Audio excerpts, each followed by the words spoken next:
les mois à venir, c'est réussir la révolution de la restauration ferroviaire à bord. On a vraiment fait une rupture qui se situe à 3 niveaux. On a une rupture d'offre et de service. On offre à bord des IDTGV aujourd'hui que du frais, c'est-à-dire fabriqué du jour pour être consommé du jour, avec une offre de service renouvelée. On vous sert à la place, notamment en première. Donc ça, c'est une première rupture. La deuxième, c'est une rupture industrielle et logistique. Pour faire ça, on recharge les trains en nourriture à Paris et en province.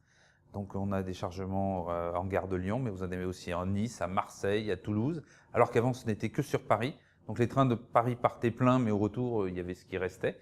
Voilà. Donc aujourd'hui, tout est avitaillé. Et la troisième rupture est économique, c'est-à-dire que c'est IDTGV qui a repris la responsabilité globale. Il n'y a plus de concessions subventionnées comme le modèle classique. Et maintenant, à nous de faire préférer notre restauration à celle des gares ou à celle que les gens préparent chez eux.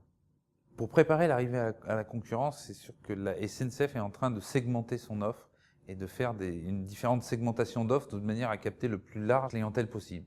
Donc il y a eu le lancement de l'offre Ouigo, qui est vraiment low cost, l'essentiel de la grande vitesse. Il y a IDTGV qui se spécialise sur la longue distance, les longs trajets pour contrer l'aérien. Il y aura sûrement l'arrivée un jour d'une offre professionnelle un peu plus marquante et segmentée, de manière à bien marquer la différence.